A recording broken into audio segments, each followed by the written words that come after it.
Hello मेरे प्यारे बच्चों, welcome to your Hindu academy. और मैं हूं आपकी मेंटोर नेहा। और आज हम कर रहे हैं breathing and exchange of gases का last lecture, lecture number 4। I hope आप सब कंसिस्टेंटली अपने टाइम टेबल को फॉलो कर रहे हैं और अभी तक whatever we have done till now lecture number 1, 2, 3 में वो सब आपका फुल्ली प्रिपेयर हो चुका है, लर्न हो चुका है और साथ साथ आप एमसीक्यू ट्राई कर चुके हैं। कोई भी डाउट आता है तो आप कमेंट सेक्शन में बताइए, विल टेक योर डाउट्स। ठीक है, जो भी कोई एमसीक्यूज नहीं हो रहा, कोई नेगेटिव मार्किंग जा रही है, कोई पर्टिकुलर टॉपिक पे ज्यादा प्रॉब्लम्स आ रही है तो आप प्लीज कमेंट सेक्शन में जरूर बताएं। I will take that topic separately. Now अभी तक हमने क्या किया है बेटा, हमने लंग्स की एनाटॉमी करी है, मैकेनिज्म ऑफ ब्रीदिंग करा है। इसके बाद सबसे इंपॉर्टेंट टॉपिक हमने गैसेस एक्सचेंज करा है, जहां पर बहुत सारी पार्शियल प्रेशर की वैल्यूज हैं ऑक्सीजन की एंड CO2 की, जो आपको लर्न करनी है। इसके साथ साथ हमने लंग्स की पल्मोनरी कैपेसिटीज करी हैं, वो वैल्यूज आप लर्न करना, उसमें से नीट के क्वेश्चन जरूर आते हैं। ठीक है, और हमने लास्ट क्लास में एक और टॉपिक किया था ट्रांसपोर्ट ऑफ गैसेस, जिसमें हम ट्रांसपोर्ट ऑफ ऑक्सीजन हम कर चुके हैं और आज हमें करना है ट्रांसपोर्ट ऑफ CO2। तो आज के लेक्चर में हम क्या क्या करने वाले हैं, ट्रांसपोर्ट ऑफ CO2 और इसके साथ साथ हम डिसऑर्डर्स और रेगुलेशन ऑफ ब्रीदिंग, ये 3 टॉपिक आज हम कवर करने वाले हैं। आज हम इस चैप्टर को कंप्लीट कर देंगे एंड आई रिक्वेस्ट मेरे साथ साथ आज ये चैप्टर आपका भी फुल्ली प्रिपेयर हो जाना चाहिए। कुछ बैकलॉग्स नहीं रखना बेटा, क्योंकि कल से हम ह्यूमन हार्ट शुरू कर देंगे तो पीछे का ही रह जाएगा, तो आप आगे कैसे बढ़ेंगे। ठीक है, तो एक बात ध्यान रखिए, रिवीजन पे मैक्सिमम काम करना है। टॉपिक जब करते हो तो आपको फील होता है हो गया, समझ आ गया, लेकिन जब आप उसको 1 वीक के बाद क्वेश्चंस करने बैठते हो तो नेगेटिव मार्किंग होती है, टेस्ट होता है तो नेगेटिव मार्किंग होती है, सारे क्वेश्चन 90 के 90 आपसे होते नहीं है। क्यों? सोचो, प्रॉब्लम कहाँ है? आपकी रिवीजन वीक है। आपको टॉपिक समझ में आ गया, लर्न कर लिया, लेकिन जब आपने रिवाइज नहीं करा तो वो आपके दिमाग से भी आउट हो गया। इसीलिए बार बार बोल रही हूँ, रिवीजन स्ट्रैटेजी पे काम करो। कोई भी प्रॉब्लम है तो पूछो, रिवीजन में प्रॉब्लम है, लर्निंग इश्यूज आ रहे हैं, नेगेटिव मार्किंग ज्यादा जा रही है, तो आप कुछ भी है तो आप बताइए, I will solve that topic separately. Got it? Now आज हम बात करने वाले हैं ट्रांसपोर्ट ऑफ गैसेस, जिसमें हमने लास्ट क्लास में बात करी थी ट्रांसपोर्ट ऑफ ऑक्सीजन। अगर हम ट्रांसपोर्ट ऑफ ऑक्सीजन की बात करें तो O2 का ट्रांसपोर्ट 2 तरीके से होता है। पहला, ब्लड प्लाज्मा, जहां जहां ब्लड जाता है ब्लड में ऑक्सीजन डिसॉल्व हो जाती है। O2 ऑक्सीजन ब्लड के डिसॉल्व फॉर्म में चली जाती है, पूरी बॉडी में ट्रांसपोर्ट हो जाती है, नियरली अबाउट 3%, बहुत कम। ठीक है, लेकिन मैक्सिमम 97% आपकी ऑक्सीजन बॉडी में कैसे डिलीवर होती है, जल्दी बता दो फटाफट से, आपको पता है। Who is the delivery boy? Yes, haemoglobin. Haemoglobin वो डिलीवरी बॉय है जो आपके सेल्स में, आपके टिश्यूज में ईच एंड एवरी लेवल पे जाके ऑक्सीजन डिलीवर करके आता है। और ये बहुत इंपॉर्टेंट कॉन्सेप्ट है जो हमने लास्ट क्लास में किया था, बोहर्स इफेक्ट। याद आया? ठीक है, क्लियर? तो ऑक्सीजन डिसोसिएशन कर्व कब शिफ्ट होता है, लेफ्ट साइड, राइट साइड, ये शिफ्टिंग देखते हैं फटाफट से एंड देन उसके बाद हम स्टार्ट करते हैं CO2 ट्रांसपोर्ट। तो चलो जल्दी से स्टार्ट करते हैं आज का topic. All right, so this is all we have done. एक बार आप रिकॉल कर लीजिए, ये नोट्स आपको मैं टेलीग्राम पे शेयर कर दूंगी, वहां से मिल जाएंगे। टेलीग्राम चैनल आपको डिस्क्रिप्शन बॉक्स में मिल जाएगा। ठीक है, this all we have done बेटा सो फार। बस साथ साथ याद करते रहिए, बैकलॉग्स नहीं होने चाहिए, रिवीजन पे फोकस कीजिए। 100% आप कर पाएंगे, होगा, डेफिनेटली होगा। सो this is transport of gases. ये मैंने प्रेशर्स आपको बोले थे लर्न करने के लिए, आपके एनसीईआरटी में चेंजेस भी करवाए थे, ये लर्न कर लीजिए। अभी तक तो हो भी गए होंगे लर्न, है ना? ओके, तो ये हमने बात करी थी, जब हम O2 का ट्रांसपोर्ट करते हैं तो हम 2 लेवल पे बात करते हैं, एल्वुलाई लेवल पे और टिश्यू लेवल पे। ठीक है, एल्वुलाई, एल्वुलाई वो एरिया है जहां पर फ्रेश एयर आई है, तो वहां पर बहुत सारा ऑक्सीजन है, तो हीमोग्लोबिन एल्वुलाई के पास जाता है, वहां से ऑक्सीजन को पकड़ता है और टिश्यूज के पास जाएगा और ऑक्सीजन वहां पर डिलीवर करके आ जाएगा। करेक्ट? मैं आज ये टॉपिक से CO2 को लिंक करने वाली हूँ, इसलिए बिल्कुल ध्यान से समझिए। पुट योर पेन सेपरेटली, अपने सारे डिस्ट्रैक्शंस को दूर कर दीजिए और क्लास में फोकस कीजिए। I want your attention for next 10 minutes, फिर एक ब्रेक लेंगे, फिर आगे चलेंगे। तो 10 मिनट्स के लिए देखिए कि कैसे CO2 और O2 का कनेक्शन है और कौन कर रहा है, हीमोग्लोबिन कर रहा है। ठीक है, देखिए तो क्या देख रहे हैं हम कि हीमोग्लोबिन डिलीवरी बॉय था, हीमोग्लोबिन ने O2 को ट्रैप किया, पकड़ा, बाउंड किया। हीमोग्लोबिन और ऑक्सीजन मिलके क्या बनाते हैं, ऑक्सी हीमोग्लोबिन एल्वेोलार लेवल पे।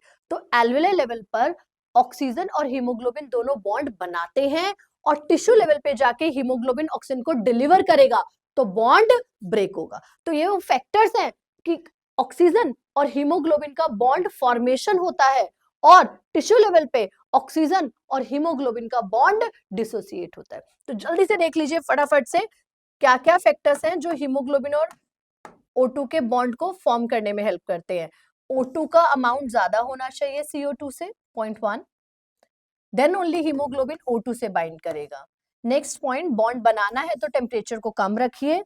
और ये मैंने आपको ट्रिक बताई थी कि हीमोग्लोबिन के लिए जब आप बॉन्ड फॉर्मेशन करेंगे तो टेम्परेचर और H आयंस को दोनों को पैरेलल लेके चलना, मतलब अगर आपने टेम्परेचर कम किया है तो H आयंस भी कम हो जाएंगे। क्लियर? अब जब हम टिश्यू लेवल पे गए तो हमें हीमोग्लोबिन और ऑक्सीजन का बॉन्ड डिसोसिएट करना है, बॉन्ड तोड़ना है। बॉन्ड तोड़ने के लिए क्या करोगे, आप चाहते हो कि हीमोग्लोबिन ऑक्सीजन को छोड़ दे, हटा दे, CO2 को बाइंड कर ले, तो आपको क्या देना पड़ेगा उसके नियर बाय, आपको पता है हीमोग्लोबिन के अगर आसपास CO2 की कॉन्सेंट्रेशन ज्यादा होगी तो हीमोग्लोबिन किससे बाइंड करेगा बेटा, CO2 से। यही वो पॉइंट है जब O2 और CO2 को मैं लिंक कर रहे हैं, करेक्ट। तो टिश्यू लेवल पर O2 का पार्शियल प्रेशर कम और CO2 का पार्शियल प्रेशर ज्यादा। जब CO2 ज्यादा होगी तो haemoglobin will bind with CO2। Next, bond क्योंकि ब्रेक कर रहे हैं तो हिंट याद रखना, तो टेम्परेचर इंक्रीज करेंगे और हम इसको पैरेलल लेके चलते हैं तो H आयन कॉन्सेंट्रेशन भी इंक्रीज हो जाएगी। क्लियर? ये हमने लास्ट क्लास में किया था। आई होप ये कॉन्सेप्ट्स आपको क्लियर हैं और यहीं से हमारा बनता है ऑक्सीजन डिसोसिएशन कर्व। देखिएगा ऑक्सीजन डिसोसिएशन कर्व बेटा मैंने आपको बताया था, नॉर्मल वैल्यू ये है, ये आपका नॉर्मल है विच इज करीबन करीबन 97। मैंने एक लेट किया था, एक एक्टिविटी करवाई थी जिसमें मैंने इसको एज्यूम किया था 97%। तो मैंने आपको बोला था बेटा जब भी ये कॉन्सेप्ट करना है तो आप एक नॉर्मल कर्व बनाना और अपने दोनों हाथ से एक राइट और लेफ्ट ले लेना। ठीक है, एक बार करके देखते हैं, देखिए नाउ दोबारा से कर लेते हैं एक देखो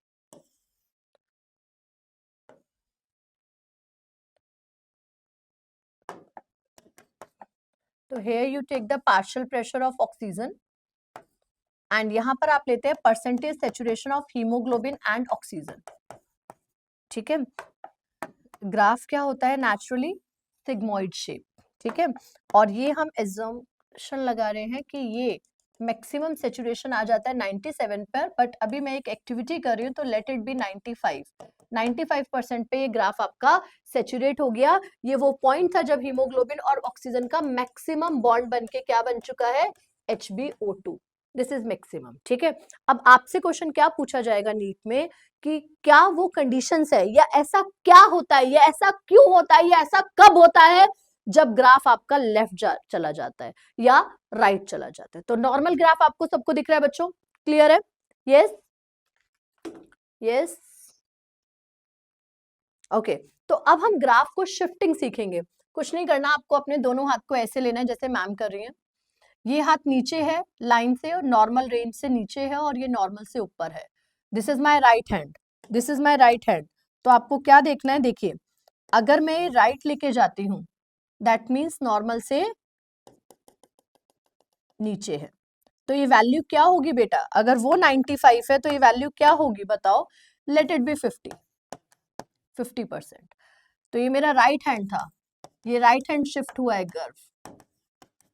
ठीक है, और एक और लेते हैं एग्जांपल।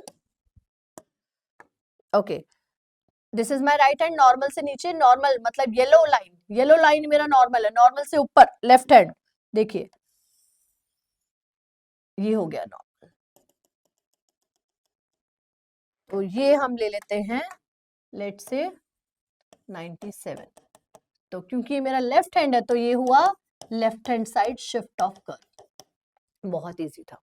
तो आप सबसे पहले नॉर्मल रेंज बनाइए, मैंने नॉर्मल येलो बनाई, येलो के बाद एक मेरा राइट शिफ्ट हुआ, एक मेरा लेफ्ट शिफ्ट हुआ, राइट की वैल्यू 50 आ रही, दैट मीन्स यहाँ पर हीमोग्लोबिन जो ऑक्सीजन डिलीवर कर रहा है दैट इज अप्रोक्सीमेटली 50%, और यहाँ पर जब हीमोग्लोबिन ऑक्सीजन डिलीवर कर रहा है तो अप्रोक्सीमेटली 97%। तो बेटा आप खुद पता है 95 आपने एजम्पशन किया था, एक बार उससे ज्यादा जा रहा है, तो इसका मतलब यहाँ पर कितना ऑक्सीजन डिलीवर हो रहा है, जल्दी से बता दो। More oxygen deliver, more oxygen deliver, और यहाँ पर less oxygen deliver. I guess अब आपको आगे की स्टोरी पता है। अगर ज्यादा ऑक्सीजन डिलीवर हो रहा है इसका मतलब यहाँ पर O2 का वैल्यू पार्शियल प्रेशर CO2 से ज्यादा है, यहाँ पर CO2 ज्यादा हो गया इसीलिए ऑक्सीजन कम डिलीवर हो रहा है। यहाँ पर हीमोग्लोबिन ऑक्सीजन से बॉन्ड बना रहा है, बॉन्ड बना रहा है, ठीक है, और यहाँ पर कम पकड़ पा रहा है, पकड़ ही नहीं पा रहा है, एफिनिटी कम है, CO2 से ज्यादा एफिनिटी है। बस अब आपको सारी कंडीशंस पता है क्या क्या होगा जब गर्व राइट और लेफ्ट शिफ्ट होगा। तो this we have done in the last class. Now next topic, CO2 transport, transport of, अभी अभी आपने करा है तो इसलिए आपको आता है CO2 ट्रांसपोर्ट, ठीक है। हमने O2 का करा, तो O2 में मेन कौन था, एक तो ब्लड प्लाज्मा, और दूसरा मेन कौन था, सबसे ज्यादा 97% ऑक्सीजन कैसे डिलीवर हो रही थी, हीमोग्लोबिन। अब बेटा याद करो हीमोग्लोबिन कर क्या रहा था, सबको ऑक्सीजन दे रहा था लेकिन वापसी में खुद क्या लेके आ रहा था, CO2। इसका मतलब हीमोग्लोबिन भी CO2 के ट्रांसपोर्ट में इन्वॉल्व है, करेक्ट, यस और नो। याद करो उस डिलीवरी बॉय को जो सुबह सुबह तुम्हें डिलीवर करने आया था, जिसने आपको पार्सल डिलीवर किया था, आपका फोन आपको डिलीवर किया था, और रिटर्न में आपसे क्या लेके आया था, कैश मुझे देने के लिए, ठीक है। तो वैसे ही जैसे डिलीवरी बॉय आपको आपका पार्सल देता है और रिटर्न में आपसे कैश लेके आपके शॉपकीपर पे दे देता है, सिमिलरली यहाँ पर भी हीमोग्लोबिन ने वही काम किया था, एल्वेलाई से ऑक्सीजन लेके सारे सेल्स और टिश्यू को डिलीवर कर दिया था, और सेल्स टिश्यू से क्या लेके आया था, CO2 लाके एल्वेलाई को दे दिया था। दैट मीन्स जब गया था तो ऑक्सीजन लेके गया था, और जब वापस आया तो क्या लेके आया, CO2 लेके आया। क्लियर। तो हीमोग्लोबिन और CO2 भी बाइंड करेंगे, यस और नो। टिश्यू लेवल पे यही तो हो रहा है, ठीक है, बस उसको लिखना है। चलो जल्दी से मेरी हेल्प करो फटाफट से। तो CO2 पहले डिसॉल्व स्टेट में जाएगा, CO2 transfer dissolve state, dissolve state कैसे होती है, dissolve state in blood plasma. एक तो ये तरीका है ब्लड में डिसॉल्व फॉर्म में जाना, जैसे ऑक्सीजन जाता था। Second, in the form of carb amino haemoglobin, और थर्ड आएगा इन the form of carbonic acid. चलो तो अब आपको ये समझाना है, देखिए कार्बामिनो हीमोग्लोबिन क्या है, कार्बोनिक एसिड क्या है, और ये डिसॉल्व स्टेट, डिसॉल्व स्टेट में तो डिसॉल्व हो गया, ठीक है।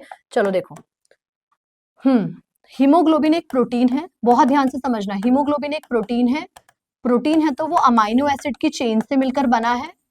सो दिस इज अमाइनो एसिड की चेन, AA मतलब अमाइनो एसिड की चेन।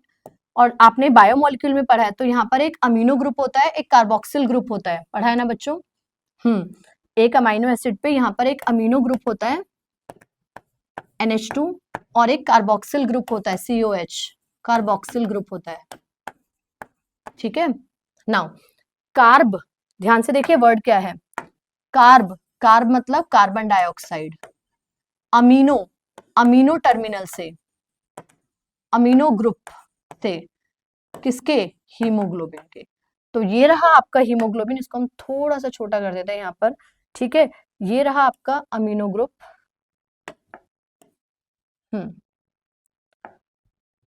तो ये रहा आपका यहाँ पर अमीनो ग्रुप।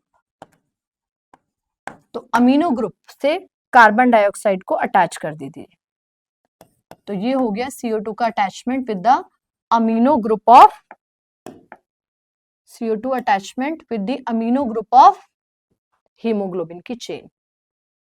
CO2 का अटैचमेंट हीमोग्लोबिन की अमीनो ग्रुप से, हीमोग्लोबिन एक प्रोटीन है, प्रोटीन है तो अमाइनो एसिड से बना है, अमाइनो एसिड के स्ट्रक्चर में एक NH2 ग्रुप होता है, एक COH ग्रुप होता है, ठीक है। तो एक क्विक रिकैप कर लेते हैं, CO2 का ट्रांसपोर्ट हमने 3 तरीके से पढ़ना है। सबसे पहले डिसॉल्व स्टेट में, जहां जहां ब्लड जा रहा है ब्लड के साथ डिसॉल्व होकर CO2 ट्रांसपोर्ट हो रहा है, ठीक है, विच इज नियरली अप्रोक्सीमेटली कितना परसेंट, जल्दी बताओ, 3%। ठीक है। नेक्स्ट CO2 हीमोग्लोबिन के साथ ट्रांसपोर्ट हो रहा है, यस वही डिलीवरी बॉय जो टिश्यूज को जाके ऑक्सीजन डिलीवर करता है और रिटर्न में क्या लेके आता है बेटा, CO2।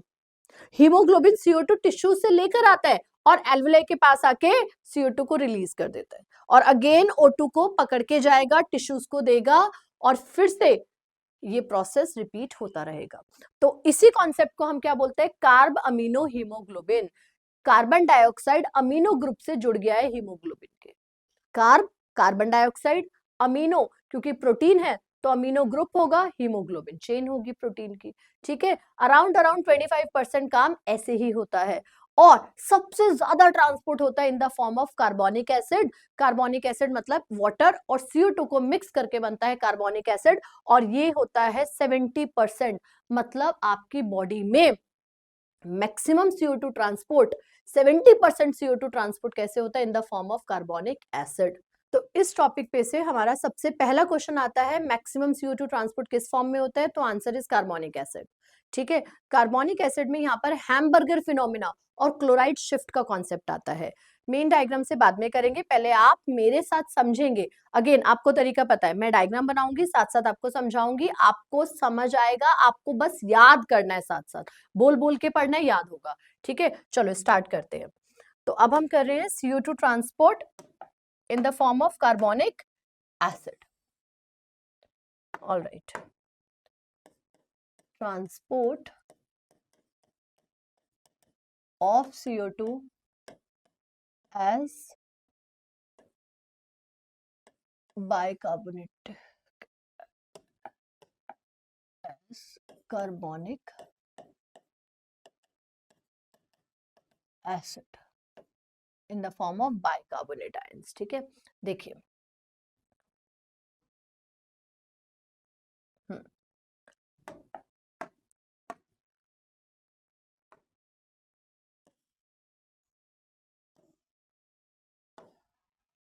ये हमने टिश्यू लेवल बना लिया बेटा, tissue, and this is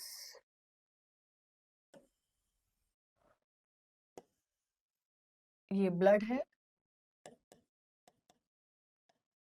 blood vessel, ये ब्लड फ्लो कर रहा है और यहां पर बना लीजिए एक RBC। तो ये है हमारा RBC।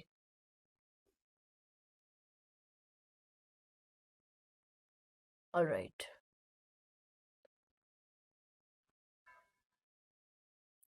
ऑलराइट, क्लियर है। देखिए now, so this is RBC, ये बाहर ब्लड है तो this portion is blood plasma. Clear है, मेरे साथ साथ बोल बोल के पढ़ेंगे। ठीक है, तो टिश्यूज के पास में CO2 था, कुछ CO2 ट्रांसपोर्ट हो जाता है एज डिसॉल्व्ड स्टेट। तो पहला CO2 का ट्रांसपोर्ट हमने कैसे देखा बेटा, डिसॉल्व्ड स्टेट में। CO2 डिसॉल्व्ड स्टेट में, यस और नो। हमने सबसे पहले पढ़ा था डिसॉल्व्ड स्टेट में, सेकंड आपने पढ़ा है इन the form of carb amino haemoglobin, right, और थर्ड आपने करा है एज कार्बोनिक एसिड। ठीक है, तो पहले वाला डिसॉल्व्ड स्टेट हो गया। नेक्स्ट देखिए, दिस इज CO2। अब ये CO2 हमारा टिश्यूज में से ब्लड में चला गया। ठीक है, देखिए कैसे जाएगा।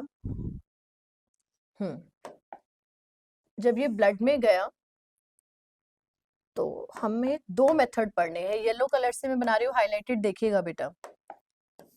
कुछ CO2 RBC में भी गया और कुछ CO2 ब्लड प्लाज्मा में भी गया। क्या डिफरेंस है, देखो ब्लड प्लाज्मा में भी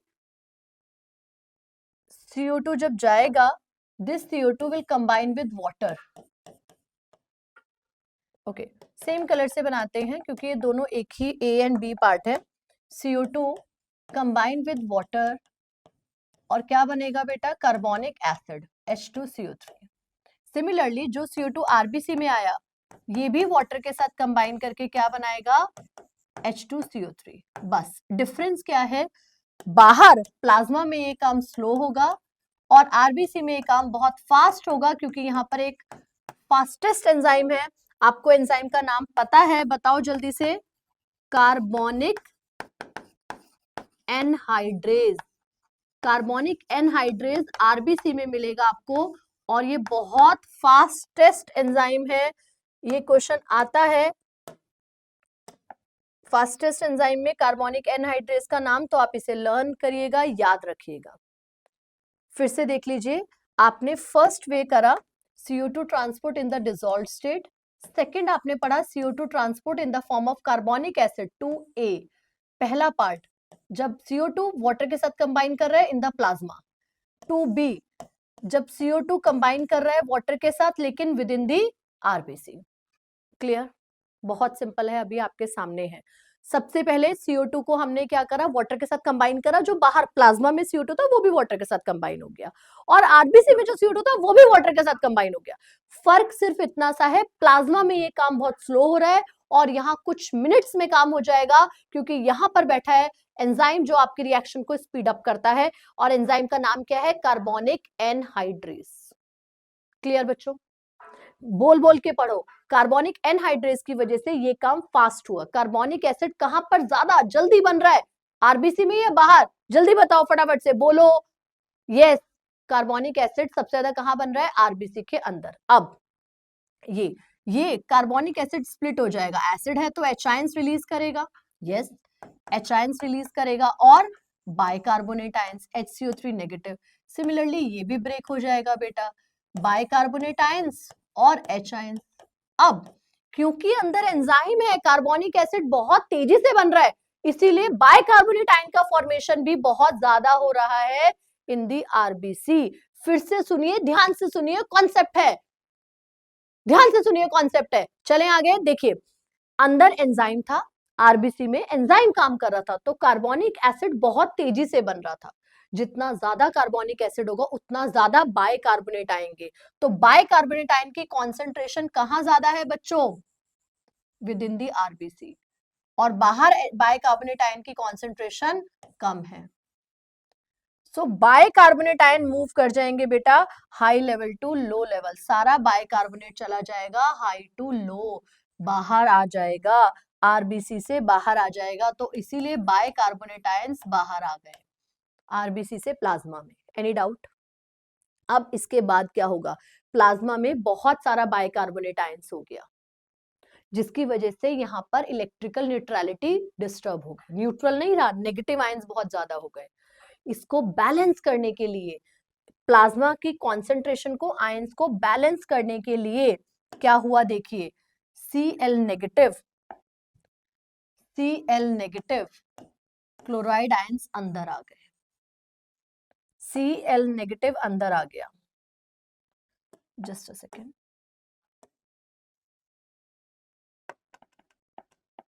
थोड़ा स्पेस क्रिएट कर लेते हैं। ऑल राइट, तो बाइकार्बोनेट आयंस बाहर गए थे और Cl नेगेटिव क्लोराइड आयंस अंदर आ गए थे, Cl negative. Clear? Bicarbonate ions बाहर गए थे और क्लोराइड आयंस अंदर आ गए। क्यों हुआ ऐसा? क्योंकि बाहर बहुत ज्यादा नेगेटिव हो गया था, तो इलेक्ट्रिकल न्यूट्रलिटी को, प्लाज्मा को न्यूट्रल रखने के लिए, मेंटेन करने के लिए Cl नेगेटिव अंदर आ गए, and this concept is known as chloride shift. This is known as chloride shift. ये बहुत बहुत इंपॉर्टेंट है, एनक्यू लिख दीजिए, नीट में क्वेश्चन आता है, एनक्यू NEET question, Neha ma'am question, ठीक है। What is chloride shift? Chloride shift is the influx of chloride ion. Is it visible? Yes, ठीक है। देखिए, तो what is chloride shift? It is the influx, influx मतलब अंदर आना, influx of chloride ions from plasma, blood plasma से, from blood plasma into RBC, और ये कहां पर हुआ? At tissue level. ये कुछ वर्ड्स हैं, बहुत बहुत इंपॉर्टेंट है, ये सब कहां पर हो रहा है? टिश्यू लेवल पे हो रहा है। ऐसा क्यों बोल रहे हैं हम? क्योंकि एल्वेलर लेवल पर हम क्लोराइड शिफ्ट नहीं पढ़ते हैं। क्लोराइड शिफ्ट का मतलब है influx of chlorine ions in the RBC at tissue level. जो जो वर्ड मैंने अंडरलाइन करे हैं, बस आप इतना याद रख लेंगे तो आपके क्वेश्चंस हो जाएंगे। क्लोराइड शिफ्ट कहां पर हो रहा है? एल्वेलर लेवल पे, टिश्यू लेवल पे? टिश्यू लेवल पे। एल्वेलर तो हमने पढ़ा ही नहीं अभी तक, इनफ्लक्स अंदर आना क्लोरीन का, अंदर कहाँ आएगा, आरबीसी के अंदर आएगा। कहां से, आरबीसी के बाहर क्या है, रेड ब्लड सेल्स के बाहर क्या है, ब्लड प्लाज्मा, तो प्लाज्मा से आरबीसी के अंदर आना। क्लियर, फिर से देखें, come on, one more time. CO2, जितना भी CO2 था वो बाहर आया, टिश्यू से बाहर आया, बाहर आके उसने क्या देखा, ब्लड ब्लड ब्लड, ब्लड में आ गया, ब्लड में CO2 आ गया, ब्लड प्लाज्मा में जो भी CO2 था वो वाटर के साथ कंबाइन हो गया, उसने बनाया कार्बोनिक एसिड। कुछ CO2 आरबीसी के अंदर चला गया, जो CO2 आरबीसी के अंदर गया उसने भी वाटर के साथ कंबाइन करके क्या बना लिया, कार्बोनिक एसिड। डिफरेंस इतना था, आरबीसी के अंदर कार्बोनिक एनहाइड्रेज एंजाइम था, इसीलिए आरबीसी के अंदर ये काम बहुत जल्दी से हो गया। तो बहुत सारा H2CO3 बना। H2CO3 कार्बोनिक एसिड स्प्लिट करेगा, बाइकार्बोनेट आयंस बनाएगा, H आयंस बनाएगा। बाइकार्बोनेट आयन अंदर कॉन्सेंट्रेशन ज्यादा है, बाहर कम है, क्योंकि यहाँ पर एंजाइम है, तो यहाँ पर बाइकार्बोनेट आयन का प्रोडक्शन भी ज्यादा हो रहा है, जल्दी हो रहा है। अब कॉन्सेंट्रेशन ग्रेडियंट बन गया, बाइकार्बोनेट आयंस बाहर चले गए, high level to low level, उसको मेंटेन करने के लिए, न्यूट्रलिटी को मेंटेन करने के लिए क्लोरीन अंदर आ गया।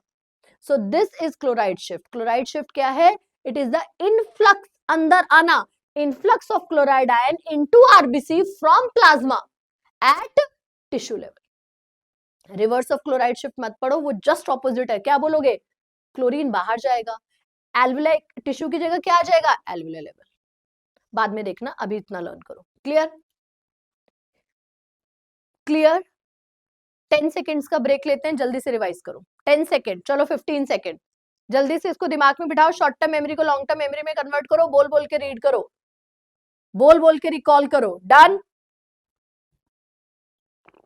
डन बच्चों, बोल बोल के लर्न करो। डन, ऑल राइट, ठीक है। अब देखिए नेक्स्ट, आपने एक और कॉन्सेप्ट किया था यहाँ पर, O2, HbO2 आरबीसी में था, हीमोग्लोबिन और ऑक्सीजन आए थे, यस आए थे। ये आगे आके ऑक्सीजन और हीमोग्लोबिन स्प्लिट हो जाते हैं, O2 और Hb। ऑक्सीजन हम दे देते हैं टिश्यूज को, ऑक्सीजन चला गया टिश्यूज के पास, ये देखिए haemoglobin oxygen, oxy haemoglobin, haemoglobin break करा, ऑक्सीजन कहाँ मिल गया, टिश्यूज को। आ गया कनेक्शन बेटा, हीमोग्लोबिन और ऑक्सीजन का कनेक्शन हो गया, मतलब ये वही है जो हमने ट्रांसपोर्ट ऑफ ऑक्सीजन में पढ़ा था, this is oxy haemoglobin. Tissue level पे आके हीमोग्लोबिन ऑक्सीजन को छोड़ देता है, सारा ऑक्सीजन कहाँ चला गया, टिश्यूज को दे दिया, और ये हीमोग्लोबिन अब अवेलेबल हो गया। याद करो, अभी अभी किया था आपने, हीमोग्लोबिन ऑक्सीजन को डिलीवर करता है और फ्री हो जाता है टिश्यू लेवल पे। क्लियर, तो आपके ब्लड में जो भी हीमोग्लोबिन था उसने ऑक्सीजन डिलीवर किया और फ्री हो गया। अब ये हीमोग्लोबिन और H आयंस, ये दोनों कंबाइन करके बनाएंगे haemoglobinic acid HHB, haemoglobinic acid. ये एनसीईआरटी से थोड़ा सा एक्स्ट्रा है, थोड़ा थोड़ा पढ़ लीजिए, ज्यादा नहीं, ठीक है। बस ये समझ लीजिए आप एटलीस्ट कि आयनिक स्टेट में मत रखिए, H आयंस था, HHB हो गया, अब ठीक है। सिमिलरली ये बाइकार्बोनेट आयन बाहर गए थे, ये बाइकार्बोनेट आयन बाहर सोडियम के साथ कंबाइन कर लेंगे या पोटेशियम के साथ, सोडियम के साथ करेंगे तो NaHCO3, और अगर पोटेशियम के साथ करा तो ये बना लेंगे KHCO3, ठीक है। तो हमने आयनिक फॉर्म में नहीं रखा। क्लियर, तो 2A 2B, ठीक है। तो CO2 को ट्रांसपोर्ट डिसॉल्व स्टेट में हुआ, CO2 का ट्रांसपोर्ट वाटर के साथ कार्बोनिक एसिड में हुआ, बट इसके दो पार्ट हैं, A पार्ट और B part. A part blood plasma की बात करी हमने, ब्लड प्लाज्मा की बात करी है हमने, और इसमें हमने आरबीसी की बात करी है। क्लियर, और एक और था कि CO2 हीमोग्लोबिन के साथ भी कंबाइन करता है, तो हीमोग्लोबिन और CO2 बनाते हैं कार्ब अमीनो हीमोग्लोबिन। अभी हमारा फोकस है बाइकार्बोनेट आयन पे, तो हम उस पे फोकस कर रहे हैं। क्लियर, स्टार्ट करें आगे, ठीक है। यहां तक क्लियर है। एक बार फटाफट से back side of the notebook या रफ पेपर पे सेम कॉन्सेप्ट को जल्दी से बना के देख लीजिए, जल्दी, कम ऑन, बिना देखे जल्दी बनाइए, और देख उसके बाद चेक करना है आप कौन से पॉइंट पे अटके हैं। जल्दी से बनाइए, fast, come on, come on. 1 minute, 1 minute है बस आपके पास, बोल बोल के पढ़िए, सोचिए सामने कोई है आप जिसको समझा रहे हैं, बोल बोल के पढ़िए, एज इफ सामने कोई है, आप उसको समझा रहे हैं, जल्दी से ओनली 2A 2B वाला पार्ट कीजिए बस।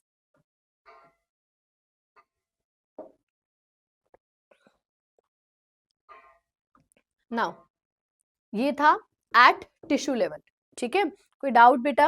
अब हम जा रहे हैं, देखिए टिश्यूज से हमने क्या बनाया, बाइकार्बोनेट, हमारा सोडियम या पोटेशियम बाइकार्बोनेट आयंस की फॉर्म में पहुंच गया है। अब हम इसको लेके पहुंचेंगे ब्लड के साथ साथ, हम कहाँ जाएंगे अब, ब्लड कहाँ जाएगा, एल्वुलाई पे, हम टिश्यू पे थे ना, अब टिश्यू से हमने CO2 ले लिया, CO2 ले लिया इन द फॉर्म ऑफ सोडियम और पोटेशियम बाइकार्बोनेट की फॉर्म में आ चुका है। अब हम इसको लेके कहाँ जा रहे हैं, एल्वुलाई पे, तो चलो एल्वुलाई चलते हैं। नेक्स्ट चलो देखो, तो ये आप ब्लड लेके आ रहे थे, ओके ओके,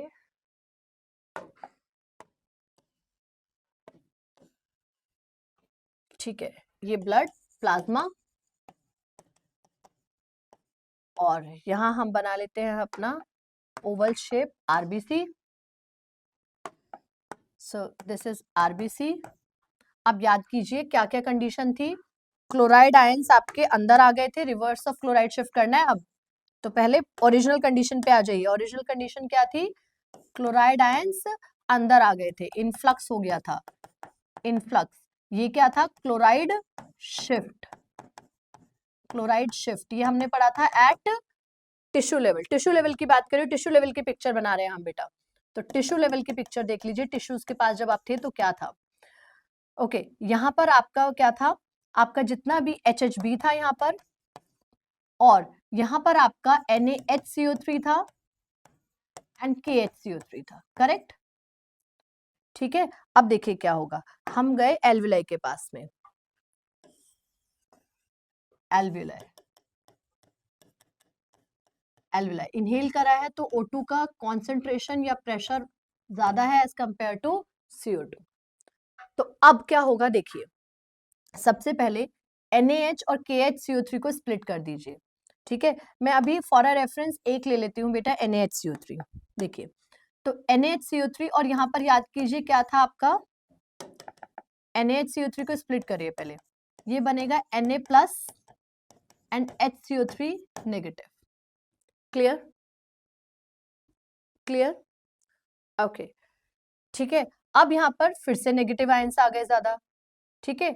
अब HHB को ब्रेक कीजिए, हीमोग्लोबिनिक एसिड को, इसको ब्रेक कीजिए, ये बनेगा HB प्लस H आयंस।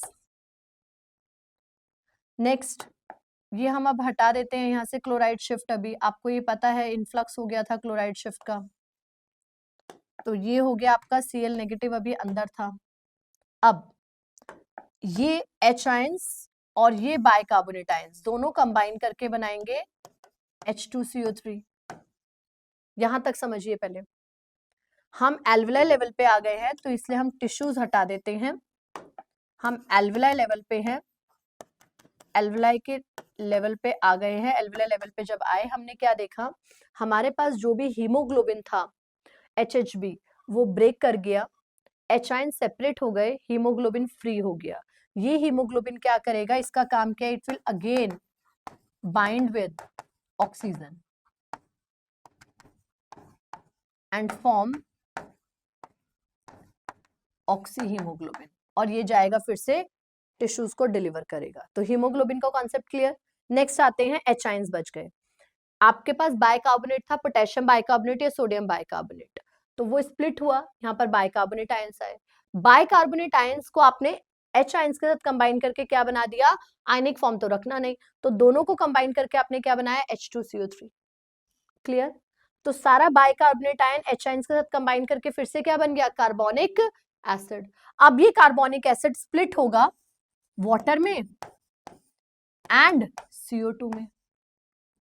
कोई डाउट यहां तक, एनी डाउट? फिर से देख लीजिए, फर्स्ट स्टेप में आपने क्या किया, last repeat, okay, first step में आपने क्या करा, HHB को ब्रेक करा, हीमोग्लोबिन फ्री हो गया ऑक्सीजन के लिए, बचा H ions, clear. NaHCO3 break हुआ, सोडियम आयंस अलग निकले, HCO3 नेगेटिव आयंस अलग निकले। Now last step, H ions और बाइकार्बोनेट आयंस दोनों कंबाइन करके बनाएंगे H2CO3, जो आगे जाके बनाएगा H2 और CO2, नाउ ये CO2 को आप क्या कर देंगे बेटा, this CO2 will enter into the alveoli और ये CO2 क्या हो जाएगा, एक्सेल। हो गया CO2 एक्सेल। कोई डाउट? क्लियर?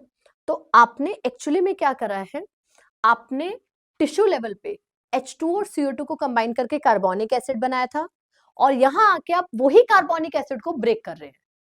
हमने थोड़ा सा एक्स्ट्रा क्या पढ़ा, टिश्यू लेवल पे H2 और CO2 कंबाइन करके कार्बोनिक एसिड बनाते हैं, बट कार्बोनिक एसिड की फॉर्म में ट्रैवल नहीं होता। ठीक है, कार्बोनिक एसिड की फॉर्म में ट्रैवल नहीं होता, ट्रैवल होता है NaHCO3 या KHCO3 की फॉर्म में, पोटेशियम या सोडियम बाइकार्बोनेट आयंस की फॉर्म में। यहां आके वापस से वो क्या बनता है, स्प्लिट होके बाइकार्बोनेट आयन और H आयंस कंबाइन करके फिर से कार्बोनिक एसिड बनता है। क्लियर? क्लियर? एनसीईआरटी क्या कहती है, देखिए यहीं पर ही एनसीईआरटी का कॉन्सेप्ट देख लीजिए। एनसीईआरटी क्या कहती है, एनसीईआरटी आपको बोलती है बेटा बहुत सिंपल से पढ़ लो आप, ज्यादा टेंशन मत लो, लेकिन उसमें क्लोराइड शिफ्ट मिस हो जाता है। एनसीईआरटी कहती है टिश्यू लेवल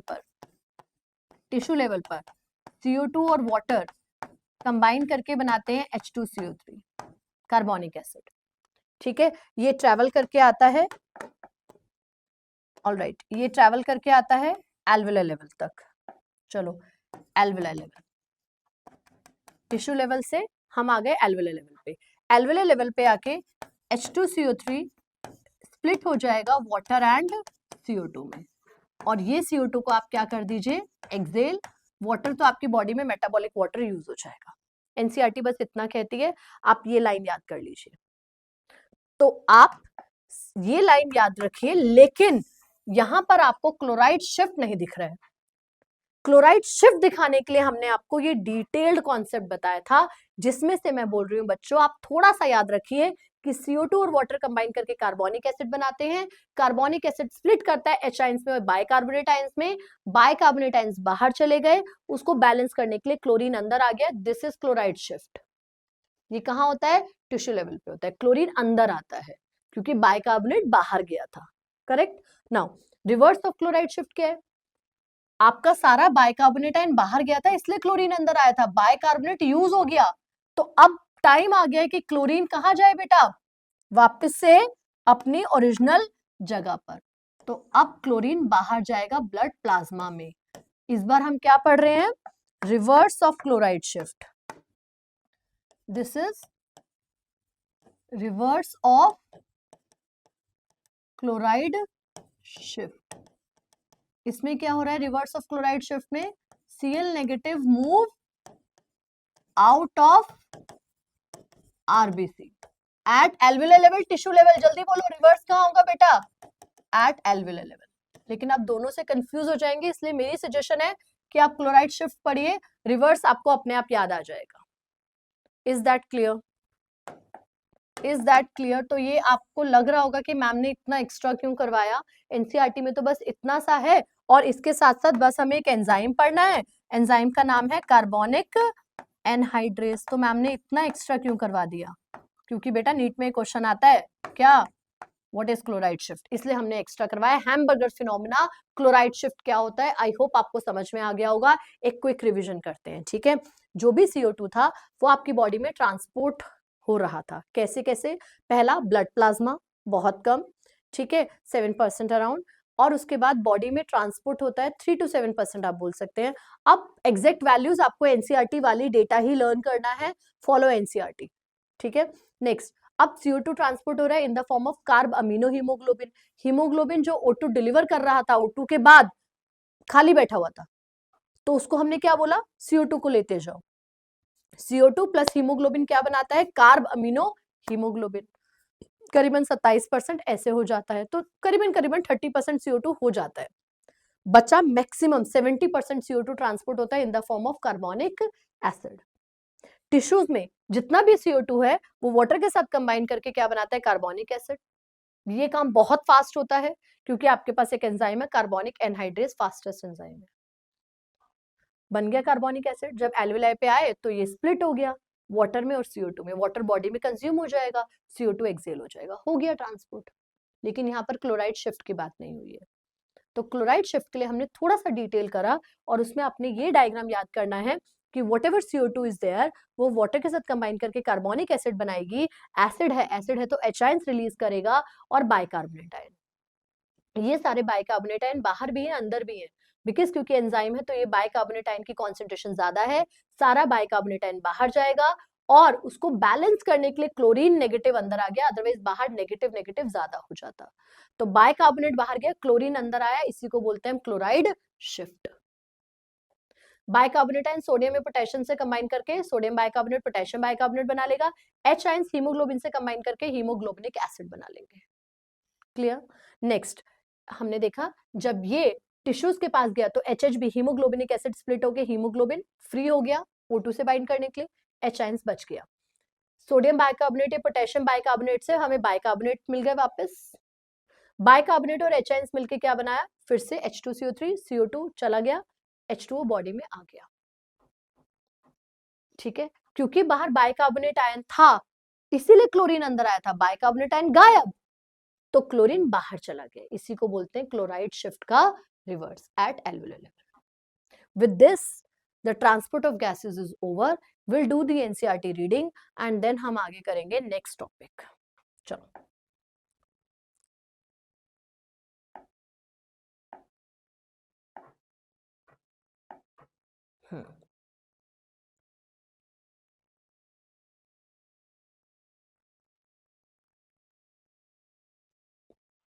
ओके यस बच्चों चलो। CO2 CO2 is carried by haemoglobin, haemoglobin से जो ट्रांसपोर्ट होता है उसको हम क्या बोलते हैं, carb amino haemoglobin. Carb amino haemoglobin, I hope ये आपको क्लियर है, कार्बन डाइऑक्साइड और हीमोग्लोबिन का combination, carbon dioxide plus haemoglobin तो हम क्या बोलते हैं, carb, carbon dioxide, amino which is a group of protein, haemoglobin protein का, तो carbamino haemoglobin which is approximately 20 to 25% ऐसे ही ट्रांसपोर्ट होता है। ये बाइंडिंग पार्शियल प्रेशर पे डिपेंड करती है। यस, अगर हीमोग्लोबिन को ऑक्सीजन से बाइंड करना है तो क्या ज्यादा होगा, O2। अगर हीमोग्लोबिन को 1 सेकेंड ओके, अगर हीमोग्लोबिन को CO2 से बाइंड करना है तो क्या ज्यादा होगा, नियर बाय CO2। तो CO2 की कॉन्सेंट्रेशन आप ज्यादा रखेंगे then only haemoglobin will bind with CO2। एक एक लाइन का आपको मीनिंग पता होना चाहिए, that's what is known as reading of NCERT, partial pressure पे डिपेंड करती है। क्लियर? तो पार्शियल प्रेशर बहुत ज्यादा इस बाइंडिंग के लिए रिस्पॉन्सिबल है।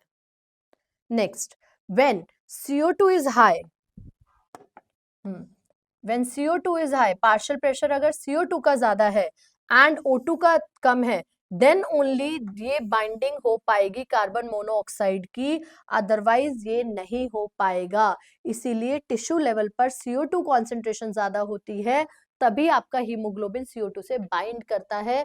अगर आप एल्वेओलर लेवल की बात करें तो O2 की कॉन्सेंट्रेशन ज्यादा है, इसीलिए वहां पर बात करी गई है एल्वेओलर लेवल पर, एल्वेओलर लेवल पे बात करी गई है डिसोसिएशन की। CO2 से डिसोसिएट करके किससे बाइंड करेगा, O2 से, क्योंकि वहां पर क्या ज्यादा है, O2 ज्यादा है। आई होप ये कॉन्सेप्ट्स आपको क्लियर हैं अब। ठीक है, बस रिवीजन रखना बेटा, अदरवाइज नेगेटिव मार्किंग हो जाती है। Next, all right,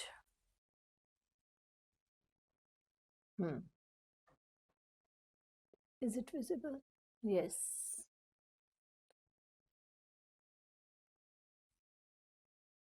all right, okay. तो carbamino haemoglobin CO2 which is bind to haemoglobin, देखिए क्या लिखा है, CO2 बाइंड कर गया है किसके साथ, हीमोग्लोबिन के साथ, और वो टिश्यू से कहां आ गया है, एल्वेओलर पर, और एल्वेओलर के पास आकर CO2 और हीमोग्लोबिन अलग हो जाएंगे, CO2 एक्सेल हो जाएगा, हीमोग्लोबिन फ्री हो गया, आपका डिलीवरी बॉय फ्री हो गया है ऑक्सीजन को फिर से डिलीवर करने के लिए। नाउ नेक्स्ट पॉइंट जो हमने आज करा है, देखिए अभी करा है, आरबीसी में, RBC contain a very high concentration of enzyme जिसका नाम है कार्बोनिक एनहाइड्रेज, और ये minute and minute quantities of the same is present in the plasma too. मतलब आपका कार्बोनिक एनहाइड्रेज दोनों जगह प्रेजेंट है. कार्बोनिक एनहाइड्रेज माइन्यूट क्वांटिटीज में है, बहुत कम है. कहां पर? प्लाज्मा में. लेकिन बहुत हाई कॉन्सेंट्रेशन में है. कहां पर? Carbonic anhydrase. कहां पर? आरबीसी में. बस ऐसे ही पॉइंट्स पे नीट आपको कंफ्यूज करने की कोशिश करता है. तो कार्बोनिक एनहाइड्रेज की कॉन्सेंट्रेशन है, बहुत ज्यादा है. कहां पर? आरबीसी में. प्लाज्मा में है लेकिन बहुत कम है, और इसीलिए वहां पर हमने कॉन्सेंट्रेशन ग्रेडियंट की बात करी थी. ठीक है. दिस एंजाइम की वजह से फैसिलिटेट करता है क्या? Reaction in both the direction. ठीक है. कैसे रिएक्शन? CO2 और वाटर कंबाइन करके क्या बनाते हैं बेटा? Carbonic acid. और कार्बोनिक एसिड टूट के क्या बनाएगा? वापस बाइकार्बोनेट आयंस और H आयंस. और ये रिवर्सिबल रिएक्शन है. दोनों साइड में कौन हेल्प कर रहा है? हमारा कार्बोनिक एनहाइड्रेज नाम का एंजाइम. क्लियर बच्चों? क्लियर? तो ये कौन सा ट्रांसपोर्ट चल रहा है? प्लाज्मा या फिर अमीनो हीमोग्लोबिन? बताओ बताओ. नहीं, थर्ड वाला. कौन सा वाला? कार्बोनिक एसिड वाला. ठीक है. Next, at tissue site, tissues पर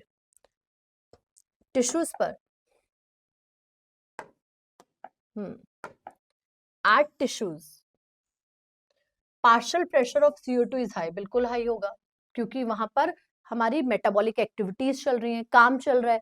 और काम जब करते हैं तो वेस्ट तो बनेगा, खराब चीजें तो आएंगी. CO2 वेस्ट प्रोड्यूस हो रहा है. तो CO2 diffuse into blood plasma. Blood में आ गया, आरबीसी में भी गया और प्लाज्मा में भी गया. बताया था मैंने आपको 2A एंड 2B. प्लाज्मा में भी जा रहा है टिश्यू से निकल के CO2, और CO2 आरबीसी के अंदर भी जा रहा है. और फिर वो बनाएगा वहां पर जाके वाटर के साथ कंबाइन करके, पहले बनाएगा H2CO3, और H2CO3 ब्रेक करके क्या बनाएगा? H आयंस और HCO3 नेगेटिव. क्लियर हो गया ये पॉइंट? आप मेरे वाले डायग्राम का रिकॉल करो, 2A एंड 2B. ठीक है. क्या बोल रहे हैं ये? H2O प्लस CO2 कंबाइन करके क्या बनाएगा? H2CO3, और H2CO3 ब्रेक करके क्या बनाएगा? H आयंस और HCO3 नेगेटिव. क्लियर? ये कहां पर हुआ?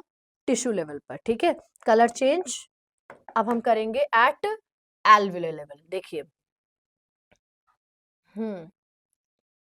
ओके, एट एल्वियोलर लेवल पे क्या हुआ? CO2 का प्रेशर कम था, बिल्कुल कम था. रिएक्शन क्या हो जाएगी? ऑपोजिट डायरेक्शन में काम होगा. यहां पर CO2 और वाटर फॉर्मेशन हो जाएगा. कैसे? H2CO3 आपका ब्रेक करेगा और क्या बनाएगा? H2O and CO2. Clear? H2CO3 break करके क्या बनाएगा? CO2 and water. ये CO2 को आप एक्सेल कर देंगे और वाटर को आप यूज कर लेंगे. कंक्लूजन. सो CO2 आपने पकड़ा था बाइकार्बोनेट आयन के फॉर्म में टिश्यू लेवल पर. आप उसको लेकर आए कहां तक? एल्वियोलाई तक. और एल्वियोलाई पे आके आपने उसको रिलीज कर दिया. Very very important NEET question. क्या है? Every 100 ml of deoxygenated blood deliver approximately 4 ml of CO2 to the alveoli. This is very very important NEET question. याद रखिएगा, आज हम क्वेश्चंस भी करेंगे. With this the CO2 transport is over. Clear? एक एक लाइन इंपॉर्टेंट है बेटा. Every 100 ml of deoxygenated blood deliver approximately 4 ml of CO2. और आज मैं आपसे सुनने वाली हूँ O2 कितना डिलीवर होता है. ये लास्ट क्लास में किया था हमने. आज हम क्वेश्चंस करने वाले हैं. असली जीत वही है जब हम क्वेश्चंस कर पाए और सही कर पाए, नेगेटिव मार्किंग के बिना कर पाए. ठीक है. तो with this topic is over. Transport of O2 and transport of CO2. ठीक है बच्चों. तो लंग्स का डायग्राम कर लिया, लंग्स का मैकेनिज्म ऑफ ब्रीदिंग कर लिया, एक्सचेंज ऑफ गैसेस कर लिया एल्वियोलर टिश्यू लेवल पे, जहां पर पार्शियल प्रेशर्स की वैल्यू लर्न करनी है. इसके बाद हमने कैपेसिटीज कर लिया, और फाइनली हमने कर लिया transport of O2 and CO2. O2 का ट्रांसपोर्ट प्लाज्मा स्टेट में और अमीनो हीमोग्लोबिन. पक्का? नहीं, जल्दी बताओ फिर. यस, O2 का ट्रांसपोर्ट कैसे होता है? प्लाज्मा स्टेट में और ऑक्सी हीमोग्लोबिन की फॉर्म में. और CO2 का ट्रांसपोर्ट कैसे होता है? Oxy haemoglobin? नहीं, CO2 का ट्रांसपोर्ट जल्दी बताओ। यस, CO2 का ट्रांसपोर्ट 3 तरीके से, प्लाज्मा फॉर्म में, कार्बामिनो हीमोग्लोबिन की फॉर्म में और कार्बोनिक एसिड की फॉर्म में। कार्बोनिक एसिड का मैक्सिमम होता है 70%, ठीक है, डन। तो with this the transport of O2 and CO2 is done. Now next topic करेंगे हम रेगुलेशन ऑफ रेस्पिरेशन और फिर डिसऑर्डर्स, ठीक है। तो चलो 1 मिनट का ब्रेक लेते हैं। आप फटाफट से जो भी आपने CO2 का ट्रांसपोर्ट करा उसको जॉट डाउन कर लो, एक बार रफ में, एक बार ये सोचो आपके सामने कोई बैठा है, फटाफट से उसको समझा दो CO2 का ट्रांसपोर्ट। 2 तो आपको याद ही हो गए हैं, एक डिसॉल्व स्टेट में, उसको कुछ मत समझाओ, याद है, उसको भी समझ में आता है। सेकंड कार्बामिनो हीमोग्लोबिन, वो भी हो गया। आप मेन थर्ड वाला फटाफट से समझा डालो, बोल बोल के याद करो, हो जाएगा। कैसे? कार्बोनिक एसिड वाला जल्दी से करो, 2A 2B वाला पार्ट जिसमें कार्बोनिक एनहाइड्रेट्स की बात करेंगे। सो नेक्स्ट टॉपिक है रेगुलेशन ऑफ ब्रीदिंग। हमारा ब्रीदिंग रेट कैसे रेगुलेट होता है इमरजेंसी सिचुएशन में, या आप रनिंग कर रहे हैं, या फिर आपकी बॉडी में CO2 की कॉन्सेंट्रेशन ज्यादा हो गई है, उस हर सिचुएशन में आपका ब्रीदिंग रेट कंट्रोल करता है आपका नर्वस सिस्टम। तो ये ब्रीदिंग रेट का रेगुलेशन बहुत इंपॉर्टेंट है। इसमें कुछ पार्ट्स ब्रेन से आएंगे बट आपको समझ में आ जाएंगे, अदरवाइज जब हम ब्रेन करेंगे तब हम ये टॉपिक को हम दोबारा एक बार रिकैप करेंगे। देखिए, तो सबसे पहले हम करते हैं regulation of breathing.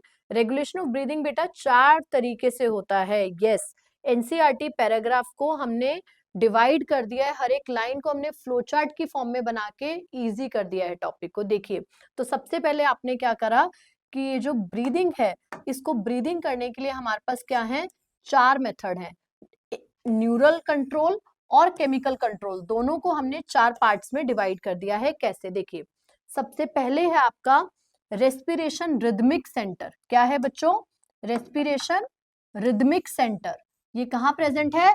Medulla oblongata में। सबसे इंपॉर्टेंट तो यही है, रेस्पिरेशन का रिदम कौन सेंट कर रहा है, कब मतलब आपका इंस्पिरेशन, कब आपका इनहेल ज्यादा होगा, कब आपका एक्सेल स्लो डाउन होगा, आपका जो मेन रिदम है वो कौन कंट्रोल कर रहा है? आपका रिदमिक सेंटर, जो कहां लोकेटेड है? मेडुला ऑब्लोंगेटा में। अभी डिटेल्स करेंगे। सेकंड, नेक्स्ट आता है नीमोटॉक्सिक सेंटर। नीमोटॉक्सिक सेंटर ये कहां लोकेटेड है? Pons, pons varolii, pneumotaxic centre. Next आता है कीमोसेंसिटिव एरिया, जो केमिकल कॉन्सेंट्रेशन को चेक करता है, CO2 की कॉन्सेंट्रेशन, HIN की कॉन्सेंट्रेशन, ये कहां प्रेजेंट है? Again medulla oblongata. और लास्ट आते हैं पेरिफेरल सेंटर्स। पेरिफेरल मतलब साइड वाले, कोई साइड वाला भी है जो ये डिसाइड कर रहा है कि क्या आपका रेस्पिरेशन रेट रहेगा। ठीक है, तो वही एनसीईआरटी पैराग्राफ को हमने छोटा करने के लिए 4 पार्ट्स में ऐसे कर दिया है बेटा, इजी हो गया है। रिदमिक सेंटर कहाँ लोकेटेड है? जल्दी बोलो, मेडुला ऑब्लोंगेटा में। नीमोटॉक्सिक सेंटर कहाँ लोकेटेड है? पॉन्स में। कीमोसेंसिटिव एरिया कहाँ लोकेटेड है? मेडुला में। और last peripheral centre. Now next अगले 5 मिनट के लिए I want your full concentration और टॉपिक आपकी मुट्ठी में होगा। करें? चलो देखो, तो सबसे पहले क्या है? रेस्पिरेशन रिदमिक सेंटर, जो कहाँ लोकेटेड है? मेडुला ऑब्लोंगेटा में। देखिए, तो रेस्पिरेशन रिदमिक सेंटर में 2 ग्रुप ऑफ न्यूरॉन्स आते हैं। Okay, can you see? Can you see? ठीक है, तो रेस्पिरेशन रिदमिक सेंटर, रेस्पिरेशन का रिदमिक सेंटर जो कहां लोकेटेड है? मेडुला ऑब्लोंगेटा में। मेडुला, ठीक है। इसमें क्या आते हैं बेटा? 2 ग्रुप ऑफ न्यूरॉन्स। पहला है ventral group of neuron, ventral group of neurons, और दूसरा है dorsal group of neurons, dorsal group of neurons. ठीक है, वेंट्रल ग्रुप ऑफ न्यूरॉन और dorsal group of neuron. Ventral group of neuron sent impulse, ये impulse भेजता है कहां पर? डायफ्राम में, डायफ्राम को during normal inspiration. Normal inspiration के टाइम पे ventral group of neuron diaphragm को बोलता है। आपको याद है जब हमने बात की थी डायफ्राम, आपका diaphragm go down, diaphragm up down, ये सारी बातें जब हमने करी थी, डायफ्राम की मूवमेंट, हमने फेरेनिक मसल, इंटरकोस्टल मसल, ये सब जो पढ़ा था। तो डायफ्राम को जो सिग्नल दे रहा है, डायफ्राम को जो सिग्नल दे रहा है वो कौन है? Ventral group of neurons. लेकिन इंपॉर्टेंट क्या है? ये कब कर रहा है ये काम? During normal inspiration. Very very important point. Normal expiration में कुछ नहीं चाहिए, क्योंकि नॉर्मल एक्सपिरेशन आपका क्या है? पैसिव प्रोसेस है, तो इसमें आपको कोई इंपल्स की जरूरत नहीं है। फिर से रिपीट कर रहे हैं, ठीक है। रिदमिक सेंटर कहाँ लोकेटेड है? मेडुला ऑब्लोंगेटा में। रिदमिक सेंटर क्या क्या कर रहा है? वो आपके रिदम, आपके इनहेल एक्सेल को कंट्रोल कर रहा है। कैसे कंट्रोल कर रहा है? इसमें ग्रुप ऑफ न्यूरॉन्स है। कौन से न्यूरॉन्स है? वेंट्रल साइड के और डॉर्सल साइड के। वेंट्रल साइड के न्यूरॉन्स क्या काम करते हैं? नॉर्मल इनहेल पे करते हैं, एक्सेल पे काम क्यों नहीं कर रहे? क्योंकि एक्सेल पैसिव प्रोसेस है। याद आया? Active passive. ठीक है, इनहेल एक्टिव प्रोसेस है, तो वहां पर आपको सिग्नल्स चाहिए। कौन सिग्नल दे रहा है? Ventral group of neuron. तो ये नॉर्मल इंस्पिरेशन के टाइम पे डायफ्राम को बोलता है काम कर लो। क्या काम कर लो? डायफ्राम क्या जाता है? अप या डाउन? डाउन। किसके through? Ventral group of neuron. Clear हो गया? Now dorsal group of neuron. Dorsal group of neuron कहता है मुझे सिर्फ याद करना जब तुम्हें कोई इमरजेंसी हो, मतलब फोर्सफुल इनहेल और एक्सेल के टाइम पे ही याद करना। नॉर्मल टाइम पे तो मुझे याद भी मत करना। नॉर्मल टाइम पे काम कौन करेगा? Ventral group of neuron. लेकिन कुछ लोग जब ड्रग्स लेते हैं या फिर मॉर्फिन की अगर हम बात करें तो ये सेंटर सप्रेस हो सकता है। ठीक है, उस टाइम पे ये सेंटर काम नहीं करता, तो मॉर्फिन जैसे ड्रग हमारे डॉर्सल ग्रुप ऑफ न्यूरॉन का काम कम कर देते हैं। चलो रिकॉल करो फटाफट से, come on come on come on come on, close your eyes. याद करो हमने क्या करा? Regulation of breathing. 4 पार्ट्स करे। सबसे पहला पार्ट अभी तक क्या करा हमने? रिदमिक सेंटर कहाँ प्रेजेंट है? मेडुला ऑब्लोंगेटा में प्रेजेंट है। कैसे काम करता है? इसमें ग्रुप ऑफ न्यूरॉन्स है, वेंट्रल और डॉर्सल। डॉर्सल कहता है मैं सिर्फ इमरजेंसी में काम करूंगा, फोर्सफुल। क्लियर? नेक्स्ट अब आ गए वेंट्रल ग्रुप ऑफ न्यूरॉन। ये नॉर्मल इनहेल के टाइम पे काम करते हैं, डायफ्राम को सिग्नल देते हैं, क्योंकि जो एक्सेल होता है वो पैसिव प्रोसेस है। कितना आसान था याद करना, राइट? चलो नेक्स्ट आ जाओ। नेक्स्ट आता है हमारा नीमोटॉक्सिक एरिया और कीमोसेंसिटिव। पहले इसको देखते हैं, थर्ड बाद में करेंगे। स्लो स्लो करेंगे, अच्छे से करेंगे, है ना? तो नीमोटॉक्सिक एरिया, नीमोटॉक्सिक एरिया कहाँ प्रेजेंट है बेटा? This is present in the pons varolii. ठीक है, now this is switch off centre of inspiration. ये इंस्पिरेशन का स्विच ऑफ सेंटर है। ठीक है, और ये रिड्यूस करता है टाइम ऑफ इंस्पिरेशन। और जब आपका इंस्पिरेशन बहुत कम टाइम के लिए होता है तो ये पार्शियल वेंटिलेशन ऑफ लंग्स में भी सपोर्ट करता है, और उस टाइम पे आपका ब्रीदिंग रेट इंक्रीज कर देता है। ठीक है, तो आपकी इंस्पिरेशन को एक और कंट्रोल करता है नीमोटॉक्सिक एरिया, जो कहां पर प्रेजेंट है? पॉन्स वेरोली में। और ये आपके ब्रीदिंग रेट को तब इंक्रीज करता है जब आपका नॉर्मल इंस्पिरेशन बहुत कम टाइम के लिए हो रहा है। उस टाइम पे ये एक्टिवेट हो जाता है और आपका इंस्पिरेशन रेट को बढ़ा देता है। क्लियर? तो ये आपको सपोर्ट करता है, इंस्पिरेशन को बढ़ाता है। ठीक है, चलिए next is chemo sensitive area. Chemo sensitive area मतलब ये केमिकल को सेंस करेगा। ये भी कहां प्रेजेंट है? मेडुला ऑब्लोंगेटा में। ये क्या सेंस कर रहा है बच्चों? It sense the level of H ions and CO2 in the circulating blood. आपके ब्लड में अगर एच आयंस या CO2 का लेवल हाई हो जाता है, अगर एच आयंस और CO2 का लेवल हाई हो जाता है तो it send signal to the rhythmic centre. Rhythmic centre कहां पर है? जल्दी बताओ, अभी भी क्या? मेडुला ऑब्लोंगेटा में। और उधर जाके रेस्पिरेशन रेट को इंक्रीज करता है, बोलता है सारी CO2 को बाहर फेंक दो। क्लियर बच्चों? क्लियर बच्चों? ठीक है, एक बार फिर से रिपीट करते हैं। सबसे पहले क्या करा हमने? रिदमिक सेंटर जो कहां प्रेजेंट है? मेडुला ऑब्लोंगेटा में, जिसमें वेंट्रल और डॉर्सल ग्रुप ऑफ न्यूरॉन्स है। डॉर्सल सिर्फ फोर्सफुल इमरजेंसी टाइम पे काम करते हैं, नॉर्मल टाइम पे इनहेल के टाइम पे हमारे डायफ्राम को सिग्नल देता है ventral group of neuron. Exhale passive process है, इसलिए कुछ नहीं पढ़ना। ठीक है, नेक्स्ट आता है आपका नीमोटॉक्सिक एरिया। कहां प्रेजेंट है? पॉन्स वेरोली में। ये क्या काम कर रहा है? जब आपका इनहेल का रेट, इंस्पिरेशन रेट कम होता है तो पॉन्स एक्टिवेट होकर आपका इनहेल का रेट बढ़ा देता है। थर्ड आता है chemo sensitive area. Chemo chemical को सेंस करता है। आपके ब्लड में अगर एच आयंस और CO2 का लेवल ज्यादा हो गया, कॉन्सेंट्रेशन ज्यादा हो गई है, तो ये फटाफट से रिदमिक सेंटर को कॉल करता है। रिदमिक सेंटर फटाफट कुछ भी करो, रेस्पिरेशन रेट बढ़ाओ, रेस्पिरेशन रेट बढ़ाओ और CO2 को बाहर निकाल दो। Clear? Clear? Next and the last क्या था? क्या था? पेरिफेरल, साइड वाला, है ना? तो अब हम पेरिफेरल सेंटर कर लेते हैं। देखिए पेरिफेरल सेंटर, बेटा ये सब एनसीईआरटी की लाइंस हैं जिसको मैंने शॉर्ट करके लिखा है, जिससे कि आपको इजीली लर्न हो जाए। आप अभी एनसीईआरटी पढ़ेंगे तो देखना, पेरिफेरल सेंटर, पेरिफेरी मतलब साइड वाला। ठीक है, अभी ब्रेन का तो पार्ट हो गया, आपको साइड में भी है, लंग्स के साइड में भी है। कोई तो बैठा है साइड में जो कह रहा है मैं भी देख लूंगा, तुम्हारी थोड़ी हेल्प कर दूंगा। ठीक है, और लंग्स और हार्ट बहुत कोऑर्डिनेटेड वे में काम करते हैं। तो देखिए, तो ये है आपका हार्ट, ऐसे ही बना दिया अभी के लिए। ठीक है, दिस इज हार्ट। हार्ट में आप आयोटा बनाते हैं, आयोटा, ठीक है, आयोटा। हमारे पास स्पेस थोड़ा कम हो गया है, चलो थोड़ा छोटा बनाएंगे बेटा दिल, कल बड़ा बनाएंगे क्योंकि कल हमने पूरा चैप्टर करना है हार्ट का। तो ये है हार्ट, ये हमने आयोटा इसमें ऐसे बनाया है, और आयोटा से ब्रांच निकलती है जो ब्रेन को सप्लाई करती है ब्लड, कैरोटिड आर्टरी बोलते हैं, ठीक है। तो इनके नाम लिख लेते हैं, दिस इज आयोटा, ठीक है, and this is carotid artery, ये इंपॉर्टेंट है, कैरोटिड आर्टरी ब्रेन को सप्लाई करती है। देखिए, तो पेरिफेरल सेंटर साइड वाला आयोटा, आयोटा में, आयोटा के अंदर कुछ पॉइंट्स है, ठीक है, ये आयोटिक बॉडीज बोलते हैं हम। आयोटा के अंदर क्या है बेटा, आयोटिक बॉडीज, आयोटा के अंदर क्या है, आयोटिक बॉडी। तो कैरोटिड आर्टरी जो ब्रेन को सप्लाई करती है, कैरोटिड आर्टरी में क्या होंगी, कैरोटिड बॉडीज। क्लियर हो गया, याद हो गया बच्चों, कैरोटिड बॉडीज। आयोटा में क्या है, आयोटिक बॉडीज, और कैरोटिड आर्टरी में क्या है, कैरोटिड बॉडीज। ये क्रेनियल नर्व्स को बोलती हैं, क्रेनियल नर्व्स, ध्यान से देखिएगा। आयोटिक आर्टरी से मैसेज जाता है cranial nerve 10th, cranial nerve 10th का नाम आपको याद होना चाहिए, वेगस है, वेगस नर्व।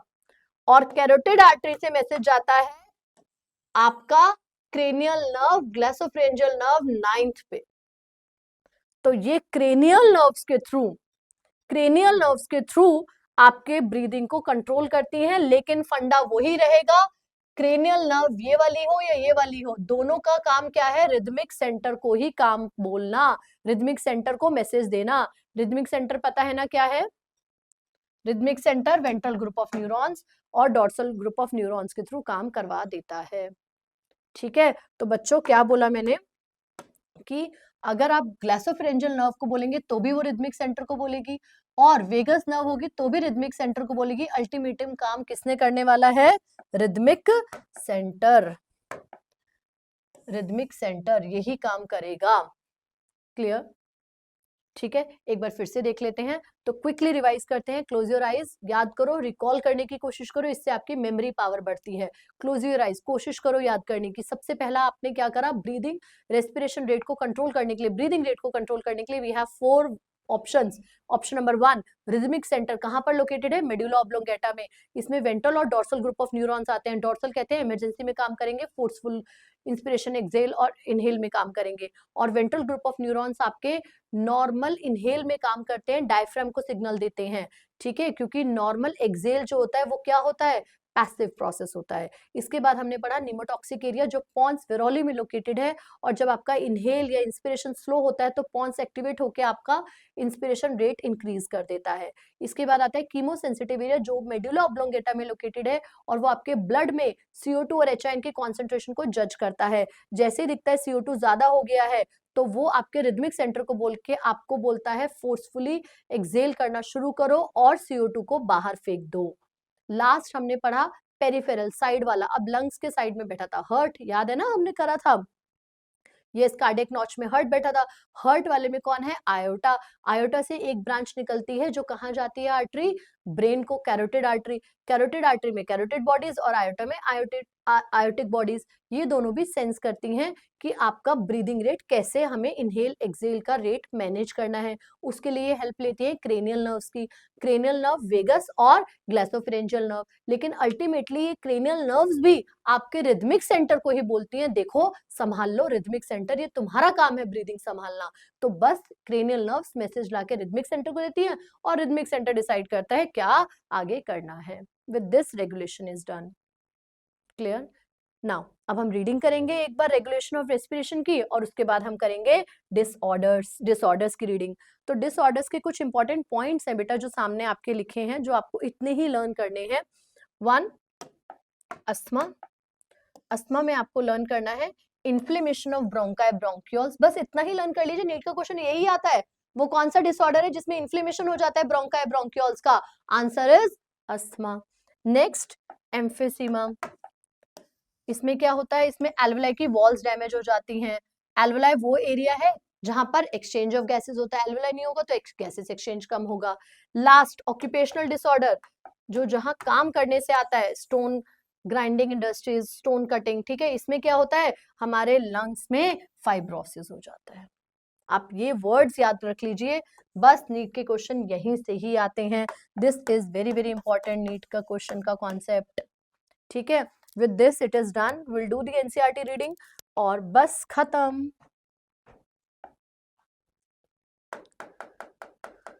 आज क्वेश्चंस करेंगे, आज जज करेंगे कि आपने जो पढ़ा है आपको समझ आया है कि नहीं, कितना समझ में आया है।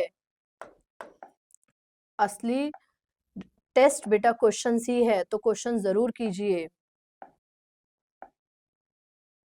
ओके, सो फटाफट से रेगुलेशन ऑफ रेस्पिरेशन कर लेते हैं।